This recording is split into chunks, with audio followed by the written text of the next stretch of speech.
Hi guys, it's me Christy and I'm here today with my October reads recommendations, or like just, I don't know, because it's October, so people are doing spooky stuff, so I just decided to, do some spooky recommendations, kind of. So I'm going to divide this video into 3 parts: middle grade graphic novel and just general like spooky fiction, or like, kind of horror fiction. So without further ado, let's get started.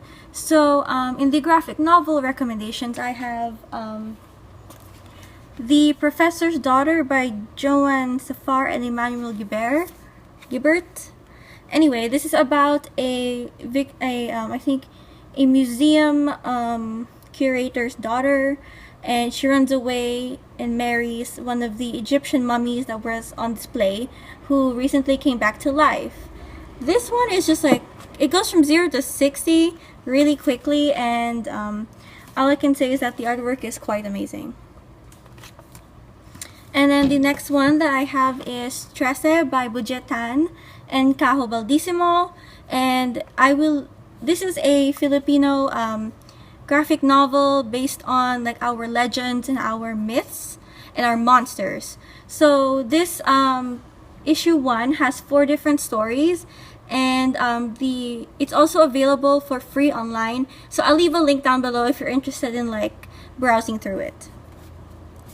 Now for middle grade, I have The Peculiar by Stefan Bachman. Anyway, this is about a changeling boy who is half fairy, half human, and apparently the rules are don't get noticed, and he lives in like this half fairy slum in England, and it's steampunk. There's mystery, and there's just this element of fantasy that I think is quite sinister when you have fairies and children. Like, it can't get any more like slightly creepy than that. It's not overwhelmingly creepy.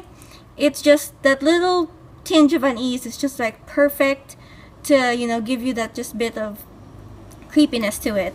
Also, there are I think there's some illustrations in here, if I'm not mistaken. It's been a while since I've read this, but I just remember that this was a pretty good book.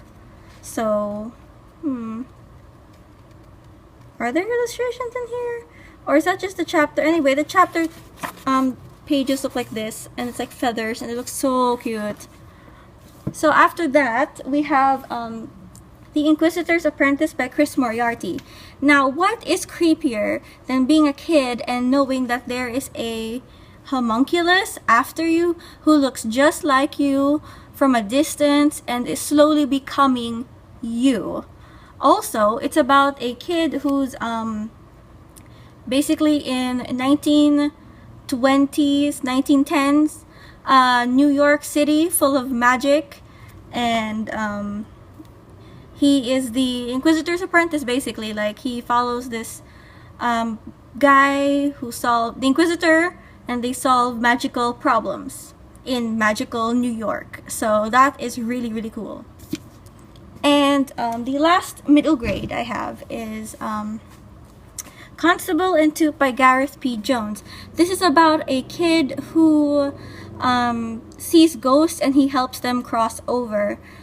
And there's so much more to that because this is a multi-perspective book, but it's really, really good and really interesting.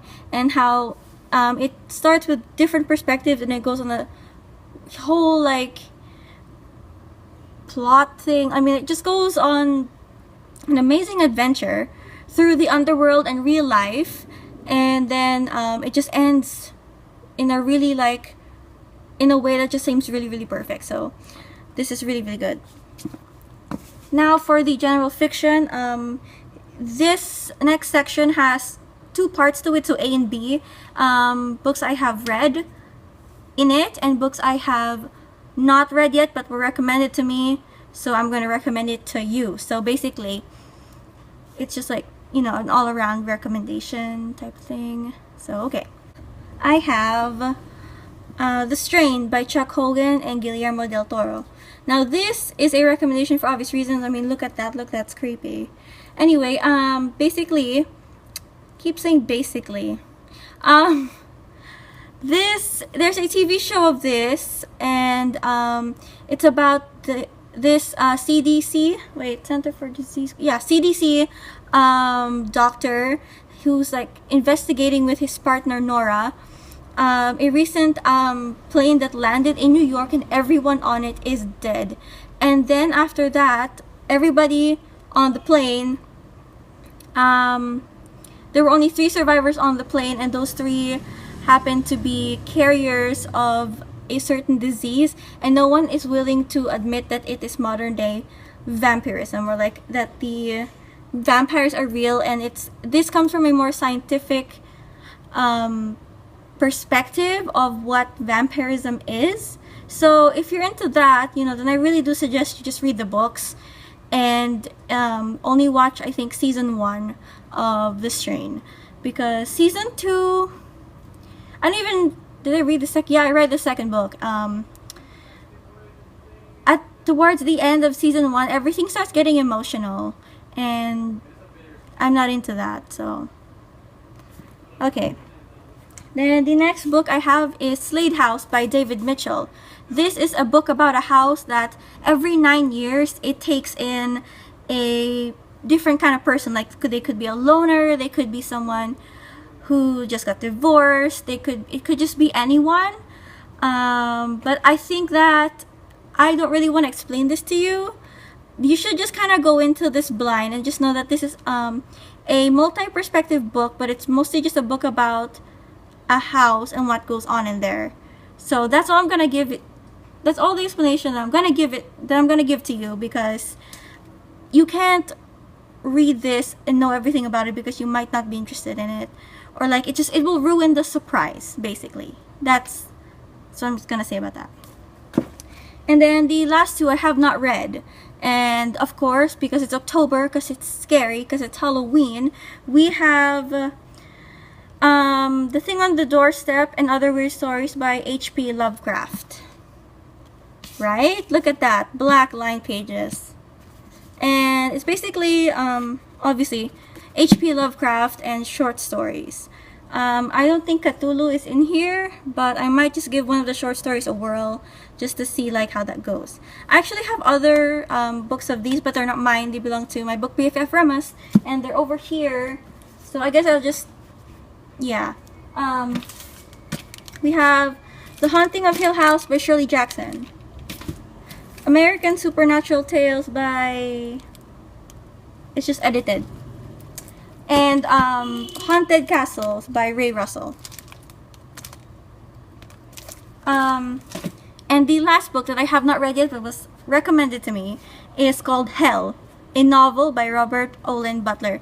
This is about a news anchorman who finds himself in hell, and he's basically conducting interviews, and he meets someone who thinks they can get out of hell. So from then on, it turns into an adventure of how to escape hell.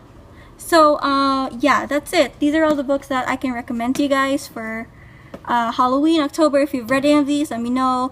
If you haven't, try one of these. Thanks for watching. Thanks for sticking around, and I'll see you guys next time. Bye.